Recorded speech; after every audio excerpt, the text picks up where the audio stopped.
Crime can be defined as illegal activities punishable by law. Simple, right? However, these illegal activities can be categorized based on their nature.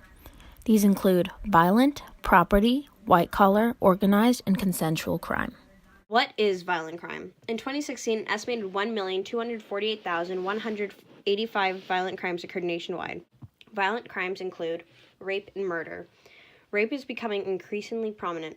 There are an estimated 95,730 rapes reported to law enforcement. About 3/4 of all rape and sexual assaults involved individuals who know each other, not strangers.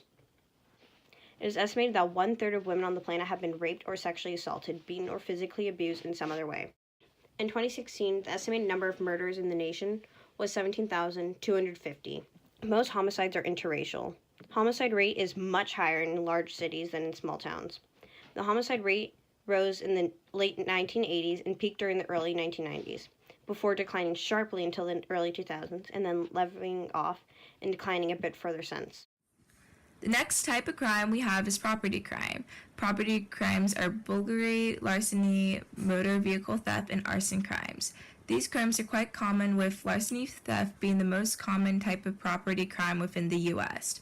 Most property offenders are considered to be amateur offenders due to being young and unskilled in the ways of crime.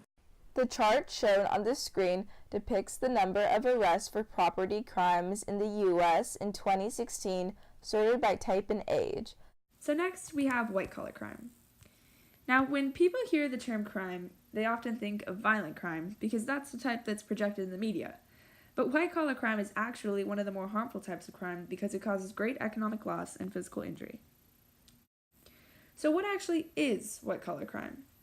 Well, the most known definition is from Edwin Sutherland, a sociologist who in the 1940s defined it as a crime committed by a person of respectability and huge social status in the course of his occupation. Much of today's white-collar crime is focused on fraud committed by physicians, attorneys, and other professionals. White-collar crime is thought to involve an annual economic loss of more than $700 billion from corporate fraud, professional fraud, employee theft, and tax evasion. The next type of crime we will be covering is organized crime.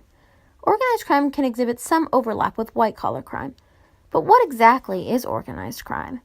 Well, organized crime is a criminal activity committed by groups of organizations whose major purpose is to commit crime, often for gain in profit and power. Organized crime is often glamorized in television, movies, and music. Other types of entertainment have caused many to forget the reality of organized crime. We conducted an interview with U.S. history professor Donald D'Angelo, where he explains the presence throughout U.S. history of organized crime. And what influences did organized crime have on American history? I think it has a connection in terms of assimilation for certain ethnic groups. And then what happens, because there's always been organized crime, right? There's always been organized crime. It goes way back. But where it becomes to what we today think of as, mob activity or that sort of thing, it's kind of in the industrial period, so at the end of the 19th and into the 20th century. Organized crime affected things like Prohibition period, where they were still maintaining illegal alcohol deals. Then when Prohibition ended, the mafia and other gangs simply switched to drugs. So a lot of early drug trafficking was done through organized crime, and of course now it's more of there's some Italian activity, but it's primarily Latin American gangs that are involved in current drug stuff. But that's typically where the connection comes in. Okay. The final type of crime is consensual crime. Consensual crime refers to behaviors in which people engage voluntarily, even though these behaviors violate the law. The most well-known consensual crimes is illegal drug use. Other consensual crimes include gambling, prostitution, and pornography. The topic of consensual crime sparks significant debate, and the following questions are often asked. What degree should the government ban behaviors that people are willing to commit and generally don't have unwilling victims? The next question is whether the government's attempt to ban these behaviors do more harm than good. Some argue that these bans put people in greater danger and that the resources being used to prosecute these criminals can be put to better use. In the United States, it is estimated that $40 billion is spent per year just for prosecuting consensual crimes.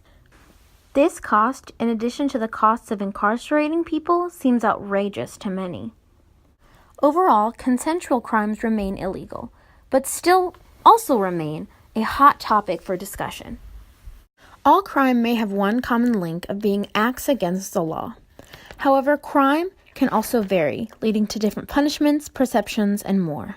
This has been The Types of Crime.